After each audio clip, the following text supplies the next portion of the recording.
బాధలు ఉన్నాయి. ఎట్లా నవ్వమంట సార్ ఇంకా మైండ్ ఏమైనా ఖరాబ్ అవుతా? 5 లక్షలు అప్పు ఉంది, నువ్వు ఇక్కడ కూర్చొని నవ్వమంటున్నావు. నా ఇంట్రెస్ట్ తెలుసా, నా బాధ తెలుసా నీకు? 5 లక్షలు అప్పు చేసింది ఎవడు? నేనే. తీర్చాల్సింది ఎవడు? నువ్వు ఇట్లా పెడితే మిత్యాలు తీరుతుందా? పోనీ ఎప్పుడు నవ్వుతావు? అప్పు తీరంగానే నవ్వుతావు. తీరంగానే నస్తే మనం మోహంగా మన దోస్తులు చేసే మొట్టమొదటి పని ఏంది? పోయినాన్ని తెలవంగానే మొట్టమొదటి మన దోస్తులు చేసే పని ఏంది? ఫోటో తీయాలి. ఫోటో నవ్వేది తీస్తారా ఏడ్చేదా? ఆ నవ్వేది దోలాడుతారా? రే వెంకటిగాడు పోయిండు, ఫోటో చేయాలి, నీ దాంట్లో మంచి ఫోటో ఉండి పంపి అంటారు. నా దాంట్లో ఉంది కానీ ఇట్లా ఎత్తిండ్రాడు, నీ దాంట్లో నవ్విరాడా? నా దాంట్లో నవ్వలేదు. ఆ మల్లిగా దాంట్లో నవ్వినావు చూడు. ఆ దాంట్లో ఈ దాంట్లో నవ్వాలంటే బతుకున్నప్పుడు నీ దాంట్లో నవ్వాలి. Yes or no? అట్లీస్ట్ భార్య పిల్లలు సంతోషంగా ఉండాలన్నా కూడా కుటుంబం పెద్దను చూసే ఉంటారు. మీ నాయన సంతోషంగా ఉంటే నువ్వు డబల్ సంతోషంగా ఉంటావు. మీ నాయన పిక్కర్తో ఉంటే నీకు నవ్వు రాదు. Yes or no? కాబట్టి కుటుంబం యొక్క ఆరోగ్యం కూడా నీ నవ్వు మీద ఆధారపడుతుంది. అప్పులు ఉన్నాయనుకో, భార్య కూడా చెప్తారు భర్తకు ఒకసారి, ఏ అప్పులే కదా చేసుకున్నాం, నువ్వు టెన్షన్ పడు, పని చేద్దాం, నేను కూడా చేస్తా, నువ్వు కూడా చెయ్యి, ఊక పిక్కర్ చేయకు. ఆ బాధ ఏంటంటే నువ్వు పిక్కర్ చేస్తే భయపడదు. మనమేమో బయట ఉన్న రోగాలన్నీ నెత్తి మీద వేసుకొని వాళ్ళ ఫోన్లో పెట్టి లేదు పెట్ట దేవుడా నన్ను తీసుకపో. Be always happy, be always happy. ఏం రాలే, పరివర్తన వచ్చిన భూమికి పోతే కూడా మొలతాడు కట్ చేసి పెడతారు గుంతలా. నువ్వు ఎన్ని కోట్లు సంపాదించినా ఆడికే లగేజ్ తీసుకుపోయి కదా. Yes or no? దానికి ఎందుకు మంచిగా ఊరికే డబ్బులు వస్తుంది. ఈ బిజినెస్ నీకు ఇంట్రెస్ట్ ఉంటే చేయి, లేకపోతే లేదు. ఓ మీటింగ్కి వచ్చినావు, నేను ఎవరో నీకు తెలియదు, నువ్వు ఎవరో నాకు తెలియదు. ఇంటికి పోగానే ఏడికి పోయినా వేయాలని అడుగుతున్నావు ఎవరో ఇంటి వాళ్ళు. ఓ మీటింగ్కి పోయినా నా జీవితాల్లో ఎప్పుడు నవ్వుకుని అట్లా నవ్వుకుని వచ్చానని చెప్పు అయిపోయి వాళ్ళు కూడా నవ్వుతారు నీ ముఖం చూడగానే. రోజు పొద్దుగా దొడికి సాపలు ముఖం అది రాదేగా, నువ్వు ఎంత ప్రయత్నం చేసినా రా. మళ్ళా పార్కులకు పోయి గదేం నవ్వు, ఒరిజినల్ ఏమో రాకపోయా, డూప్లికేట్ నవ్వు ఏం రాదు. Be always happy and keep smile. రెడీయా? Are you ready? సిగ్నేచర్ మర్చిపోయి, are you ready? Direct selling అనేటటువంటి కాన్సెప్ట్ గురించి ఒక 15 మినిట్స్ మాట్లాడతాను చెప్పిన, ఆ 15 నిమిషాలు నాకు టైం. 1920లో మొదలైనటువంటి కాన్సెప్ట్ పేరు డైరెక్ట్ సెల్లింగ్. మన భారతదేశంలోకి ఇది ఎంటర్ అయింది 1996.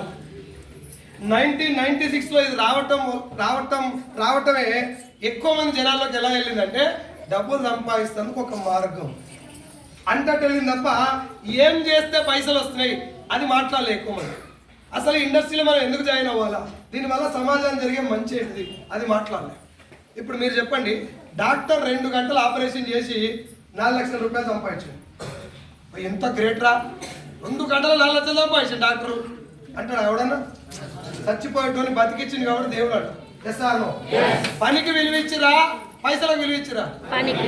ఇక్కడ కూడా డైరెక్ట్ సెల్లింగ్ మనం ఎందుకు రావాలి, ఇన్ని పైసలు ఎక్కువ పాడవుతున్నాయి, ఏం చేస్తే ఆ డబ్బు వస్తుంది, ఆ చేసే పని గొప్పదైతే డెఫినెట్గా వెస్టీజ్ గొప్పది. అవునా కదా? ఇప్పుడు 1996లో ఏం జరిగిందంటే పైసలు చెప్పారు జనాలకు, నేను జాయిన్ అయినా నాకు ఇంత పడదు, నువ్వు కూడా నాకు ఇంత, నువ్వు జాయిన్గా నీకు ఇది ఇద్దరు, నువ్వు మునుగు ఓ ఇద్దరు ముంచు. 1996 నుంచి 2013 దాకా ఇవే జరిగినాయి ఎక్కువ. అలా జాయిన్ అయిన వాళ్ళు కూడా చాలా మంది ఉన్నారు. ఎందుకు కట్టాలో అర్థం కాక కూడా కట్టారు కొంతమంది. ఆడ కట్టిన నీడు, ఇటు కట్టిన నాడు, అందరూ పోగానే ఇక్కడ కూర్చో, ఏమైందా నా కూడా పోయింది. ఇంకా అందరు పొద్దున సిక్స్ కింద కూర్చొని తలా 90 వేసి మర్చిపోయింది. డైరెక్ట్ సెల్లింగ్ ఒరిజినల్ కాన్సెప్ట్ ఏంటి అంటే సారే 2 సార్లు వేసింది, ఎవరు తెలుసు. ఈడ కూర్చున్నలకే కాదు సార్, ఆంధ్ర తెలంగాణలో 5 లక్షల మంది అడిగిన ఇదే క్వశ్చన్. నేను డైరెక్ట్గా ఈ యూట్యూబ్లలో కదా డైరెక్ట్గా అడిగిన డైరెక్ట్ సెల్లింగ్ అంటే ఏంటి. 98% జనాలు తెలియదు సార్ అంట. మళ్ళీ ఇదే జనాలు బయటకు పోయి నేను వీళ్ళ ఇంటికి వచ్చి డైరెక్ట్ సెల్లింగ్ గురించి చెప్తే ఇన్ని చూసినావు ఎట్లా అంటూ ఈ మిస్కమ్యూనికేషన్ అర్థమవుతుందా? తెలివందే జనాలు మస్తుగా చూసినావు అని చెప్పి ఇంటికాడ కూర్చుంటారు. ఇప్పుడు తెలియకపోవడం వల్ల 2 నష్టాలు. నెంబర్ 1, ఎవడన్నా వచ్చి నాకు లక్ష వస్తుంది నెలకు అంటే పుస్తకులో జాయిన్ అవుతావు, అది ముంచేదైతే నువ్వు కూడా మునుగు. Yes or no? లేదు, నీ క్లారిటీ లేకపోవడం వల్ల ఇంకోటి వచ్చి ఇగో ఇట్లా లక్ష వస్తా అని చెప్పాడు, ఏమన్నీ ఫేక్ అని చెప్పి అలా కొట్టినావు తెలుసుకోకుండా. ఆడ కూడా ఒక మంచి అవకాశం కోల్పోయారు. ఈ 2 నష్టాలు జరిగేది దేనివల్ల?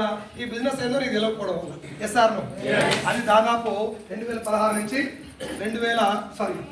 1996 నుంచి 2013 వరకు జరిగింది. 2013 వరకు మోసాల మీద మోసాలు స్కామ్ జరగడం వల్ల government of India consumer affair ministry ఆధ్వర్యంలో వేసిన కమిటీ ద్వారా ఈ ఇండస్ట్రీ ఏంటిది, ఒరిజినల్ డైరెక్ట్ సెల్లింగ్ ఏంటిది, జనాలు మోసపోయేది chain system, money circulation scheme, ఇది కాకుండా సరే మీకు అంతకన్నా ముందు ఒక చిన్న క్వశ్చన్ అడుగుతా, దానికి ముందు వెళ్తే మీకు అర్థమైంది. ఫేక్ కంపెనీలు ఉన్నాయా లేవా? సౌండ్ రాలేదు గట్టిగా. ఫేక్ అనేది ఎప్పుడు తయారవుతుంది? ఒరిజినల్ చూసి ఫేక్ తయారవుతుందా? ఫేక్ దానంతో అదే వస్తుందా? ఒరిజినల్ 500 నోట్ ఫేక్ నోట్ వస్తుందా? 600 నోట్ కూడా వస్తుందా? 500 నోట్. ఇప్పుడు ఈ మేడం నేను ఇద్దరం దొంగ నోట్ ముద్దిద్దామని ఫిక్స్ అయ్యాను. మా సిస్టర్ నేను ఇద్దరం కలిసి ఓ మిషన్ కొన్నాం. జర సాటుకు ఓ రూమ్ రెంట్కి తీసుకున్నాం. పైన ఆఫీస్ లెక్క మొదలు పెట్టినాం దొంగ నోట్ల ప్రింటింగ్. 500 నోట్లు ఫస్ట్ ప్రింట్ చేసినాం. ఈమె తీసుకొని బ్యాగ్లే, లేడీస్ కాబట్టి జర సింపతి ఉంటుంది కదా, తీసుకుపోయి వేసి వచ్చి కలిసినాయి. 1-2 నెలలు టైం పడుతుంది 500 నోటు దొరికించుకుంటారు. ఎస్ఆర్ 600 నోటు కూడా దొంగ నోటు చేద్దామని ప్రింట్ చేసుకున్నాను నేను. ముందు నన్ను ఉతుకుతుంది, ఓసిడీకి ఏ రోగం పుట్టిందిరా, 600 ఎక్కడిదిరా అంటే ఒరిజినల్ లేకపోతే డూప్లికేట్ వచ్చే అవకాశం లేదు. ఇది ఎట్లా మర్చిపోతారో జనాలకు ఇప్పటికీ అర్థం కాదు. డైరెక్ట్ సెల్లింగ్ లో ఫేక్ కంపెనీలు ఉన్నాయంటే డైరెక్ట్ సెల్లింగ్ ఒరిజినల్ కాన్సెప్ట్ ఏదో ఉన్నట్టే కదా. ఆ ఒరిజినల్ కాన్సెప్ట్ జనాలకు చెప్పలే, వీళ్ళు కూడా అడగలే. వీళ్ళు ఏం చూసిరు, నీకు ఎంత పడ్డాయి, నాకు ఇంత పడ్డాయి, నన్ను కూడా వేసుకో. ఒకవేళ నేను కట్టినా మోసపోయినా అంటే అవన్నీ ఫేక్. ఈ 2 జరిగినాయి అప్పటి నుంచి ఇప్పటిదాకా. 2013లో గవర్నమెంట్ ఆఫ్ ఇండియా ఈ స్కీమ్స్ అన్నిటి బంద్ చేసింది. పైసలు కట్టేదాన్ని, అవసరం లేని కిట్లు అంట కట్టేదాన్ని, ఈ సీరియల్ జాకెట్లు అంట కట్టేదాన్ని, సూట్లు అమ్మేదాన్ని కంప్లీట్గా బ్యాన్ చేసింది గవర్నమెంట్ ఆఫ్ ఇండియా. పైసల గురించి డైరెక్ట్ సెల్లింగ్ కాదు, డైరెక్ట్ సెల్లింగ్ కాన్సెప్ట్ వేరు అని చెప్పి 120 దేశాల్లో పక్కడబందీ చట్టాలు ఉన్నటువంటి డైరెక్ట్ సెల్లింగ్ ఇండస్ట్రీని గవర్నమెంట్ ఆఫ్ ఇండియా తరఫు నుంచి వీళ్ళందరూ పరిశీలించి ఒరిజినల్ ఇండస్ట్రీ ఎలా ఉంటుంది, డైరెక్ట్ సెల్లింగ్ ఒరిజినల్ కాన్సెప్ట్లో మోసపోయే ఛాన్సులు చేస్తారు చేయరు కాదు, మోసపోయే అవకాశమే లేదు. అలాంటి ఇండస్ట్రీ మనం జనాలకు చెప్పలేదు కాబట్టి వీళ్ళు మోసపోతున్నారు. అప్పుడు ఇండియాకి వచ్చిన తర్వాత సెప్టెంబర్ 9వ తారీఖు 2016, నేను మీకు డేట్ కూడా చెప్తున్నా, నోట్ చేసుకొని క్రాస్ చెక్ చేసుకుంటూ చెక్ చేసుకోండి. 2016 సెప్టెంబర్ 9వ తారీఖు రోజున government of India direct selling ఇండస్ట్రీకి 13 పేజీల గైడ్ లైన్స్ చూడడం జరిగింది. ఇండియన్ గవర్నమెంట్ పార్లమెంట్ సాక్షిగా ఇచ్చినటువంటి మార్గదర్శకాలు అవి ఇచ్చిన తర్వాత ఈ చైన్ సిస్టమ్ మనీ సర్క్యులేషన్ స్కీమ్లు అక్కడక్కడ చిన్నగా డౌన్ అయినాయి, కానీ జరుగుతలేవు అనడానికి ఛాన్స్ లేదు. జరుగుతూనే ఉన్నాయి కానీ కొంచెం సద్దుమరిగి. ఈ గ్యాప్లో 2020లో లాక్డౌన్ వచ్చింది. నా ఒక్కని జీతమే 15,000 అయిందా? చాలా మంది జీతాలు రోడ్డు మీద పడ్డాయి. ఆ రోడ్డు మీద పడ్డ వాళ్ళందరూ నా లెక్కనే ఏమన్నా చేయాలి అనుకునలేదు. ఆ ఏమన్నా చేయాలి అనుకున్న వాళ్ళు ఎక్కువ మంది ఇటువైపు వస్తారు, డైరెక్ట్ సెల్లింగ్ వైపు. ఇటువైపు వస్తారు అంటే ఈ ఇండస్ట్రీకి ఓన్లీ ఇప్పుడు మనం రూల్స్ మాత్రమే ఇచ్చినాం, చట్టాలు కానీ ఒక సర్క్యులర్ కానీ పర్టికులర్ ఈ బిజినెస్ ఇలా ఉంటుందని కానీ జనాలకు ఇంకొంచెం ఎడ్యుకేట్ చేయాలంటే పక్కడబందీ రూల్స్ ప్రిపేర్ చేయాలని చెప్పి లాక్డౌన్ ఎత్తేసిన ఇమీడియట్గా డిసెంబర్ 28, 2021 2021 డిసెంబర్ 28 రోజున భారత్ కా రాజపత్ర అని రాసి ఉంటుంది, మీరు గూగుల్లో డౌన్లోడ్ చేయండి. 14 పేజీల రూల్స్ సర్క్యులర్ రిలీజ్ చేశారు. Gazette, the gazette of India on direct selling అని రాసి ఉంటుంది కింద. మళ్ళీ ఆ గెజెట్లో ఒక లైన్, ఈ లైన్ మిస్యూజ్ చేసే అవకాశం ఉందని చెప్పి ఆ లైన్ మళ్ళీ రివైజ్ చేసి ఇంకొంచెం పక్కడబందీ రూల్ పెట్టారు. రీసెంట్గా 2023 జూన్ 20 పెట్టారు. ఇది ఇండియన్ గవర్నమెంట్ ఇచ్చినటువంటి గైడ్ లైన్స్, చట్టాలు, సర్క్యులర్స్. మన తెలంగాణ గవర్నమెంట్ 2018లో డైరెక్ట్ సెల్లింగ్ ఇండస్ట్రీకి గైడ్ లైన్స్ ఇవ్వడం జరిగింది. మొన్న సెప్టెంబర్ 13 తారీఖు Jayesh Ranjan IAS, PC Chauhan IPS, నేను వార్డు మెంబర్ల గురించి చెప్తాను మీకు. I'm talking about IAS and IPS. వీళ్ళ కోడిగుడ్డు మీద ఎన్నికల వ్యక్తుల గురించి ఎక్కువ ఆలోచించకండి. ఒక ఐఏఎస్ ఆఫీసర్, ఒక ఐపీఎస్ ఆఫీసర్ పంపించి ఈ బిజినెస్ పేరు మీద డైరెక్ట్ సెల్లింగ్ కాన్క్లేవ్ అని చెప్పి ఒక మీటింగ్ అరేంజ్ చేసింది గవర్నమెంట్ ఆఫ్ తెలంగాణ.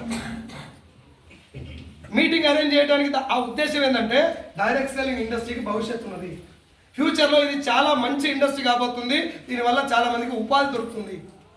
సొంతంగా తన కాళ్ళ మీద నిలబడాలనుకున్నటువంటి హౌస్ వైఫ్ కానీ, జాబ్ చేసుకుంటూ ఎక్స్ట్రా ఇన్కమ్ కోసం పనిచేస్తులకు కానీ, ఉద్యోగాల కోసం ప్రయత్నం చేస్తున్నటువంటి స్టూడెంట్స్కి కానీ, వీళ్ళందరికీ ఇది ఒక మంచి ఇన్కమ్ సోర్స్ అవుతుంది. నేను భూమి మీద లేకపోయినా నా ఫ్యామిలీకి ఇన్కమ్ ఎవ్రీ మంత్ జనరేట్ అవ్వాలనుకున్న వాళ్ళందరికీ ఇది ఒక మంచి అవకాశం. దీనివల్ల తెలంగాణ ఆర్థిక వ్యవస్థ కూడా బలం చేకూరుతుంది. ఇది ఆయన స్వయంగా ఆయన నోటికెళ్ళి వచ్చిన మాటలు. జయేష్ రంజన్ IAS. అయితే ఇంత బాగున్న ఇండస్ట్రీకి తెలంగాణ గవర్నమెంట్ తరఫు నుంచి కూడా మేము సపోర్ట్ చేస్తాం. We are all with you. మీరందరూ కూడా గట్టిగా ఈ బిజినెస్ మీద అవేర్నెస్ కలిగించండి. నువ్వు లక్ష సంపాదించుకో, కార్లు కొనుక్కో అని చెప్పలేదు. ఈ బిజినెస్ మీద అవగాహన కలిగి ఉండండి. మీరు కూడా అవగాహన కల్పించండి. Don't join the people, don't run behind them. వాళ్ళ వెనకాల ఆధార్ కార్డు వసూలు చేసుకోకండి. వాళ్ళకి ఈ బిజినెస్ మీద అవగాహన కల్పించండి. ఎట్ ద సేమ్ టైం దీని పేరు చెప్పుకొని బయట మోసాలు చేసే ఇండస్ట్రీ చాలా పెద్దగా వెళ్తుంది. అది తాస్వాం వెళ్ళినట్టు వెళ్తుంది జనాల్లో. జనాలకి ఏంటంటే గొర్రె కషాయం నమ్మినట్టు ముంచె కంపెనీలు ఏమంటే ఎక్కుతారు. మోసం చేస్తాం తప్ప పదే మోసపోతాం తప్ప మోసపోతుంది. క్లియర్ కట్ గా ఆయన చెప్పిన విషయం ఏంటంటే ఆ IAS IPS ఇద్దరు కలిసి chain system money circulation scheme is against the law. పైసలు కట్టించేదానికి జాగ్రత్తగా ఉండండి, అటువైపు వెళ్ళకండి. ఆ మీటింగ్ కూడా ఈ పైసలు కట్టి కంపెనీలు కూడా రాదు, డైరెక్ట్ సెల్లింగ్ ఒరిజినల్ కంపెనీలో పోయినాడు. అయితే ఈ చైన్ సిస్టమ్ గురించి మీకు ఏమైనా ఇన్ఫర్మేషన్ దొరికితే మాకు చెప్పండి అని చెప్పింది. గవర్నమెంట్స్ అన్ని చాలా క్లారిటీగా అటువైపు నుంచి దే ఆర్ క్లియర్. ఈ ఇండస్ట్రీ చాలా బాగుంది, మీరు చేసుకోండి అని వాళ్ళు చెప్తే ఈ ఊళ్ళో జెండా కాడ కూర్చున్నాడు. ఏం మాస్గా చెప్తారు అట్లా? ఫేక్ అవన్నీ. సరే ఫేకే, ఎందుకు ఫేకో చెప్పు, నేను ఇప్పుడే పని చేస్తాను. తెలియదు కానీ ఫేక్. అది ఫేక్ కాదు, నువ్వు బోకు. తెలియక ముందు ఫేక్ అంటే ఎవరినో ఇట్లా మనవాడు. అందుకే కదా సార్ గవర్నమెంట్ చేసిన గైడ్ లైన్స్ డేట్ కూడా చెప్పినాను నేను మీకు. డౌన్లోడ్ చేసుకొని చదవండి. ఇంగ్లీష్లో హిందీలో ఉంటుంది, తెలుగులో ట్రాన్స్లేట్ చేసే యాప్లు చాలా ఉన్నాయి, ట్రాన్స్లేట్ చేసి చదువుకోండి. అల్లే ఏమైనా రాంగ్ ఉంటుంది అని క్వశ్చన్ చేయండి. డైరెక్ట్ సెల్లింగ్ ఇండస్ట్రీ ఫేక్ కాదు. మళ్ళీ గుర్తు చేస్తున్నా, ఫ్యూచర్లో ఏ రోజు కూడా ఇది మంచిదా కాదా అనే క్వశ్చనే రాకూడదు. గవర్నమెంట్ చాలా క్లియర్గా క్లారిటీగా, ఇండియన్ గవర్నమెంట్ కాదు సార్, మనం అమెరికాని చాలా పెద్ద దేశంగా చూస్తాం, అవునా? మన దోస్తుగాడు ఎవరైనా అమెరికాలో బాత్రూమ్ కడుక్కున్నా మా వాడు అమెరికాలో ఉండని చెప్పుకుంటాం, అవునా కదా? అట్లాంటి అమెరికాలో మనం అంత పెద్దగా భావించే అమెరికా జనాభా 32 కోట్ల మంది. కేవలం 32 కోట్ల జనాభా ఉన్న అమెరికాలో డైరెక్ట్ సెల్లింగ్ ఇండస్ట్రీ టర్నోవర్ 2,12,000 కోట్లు.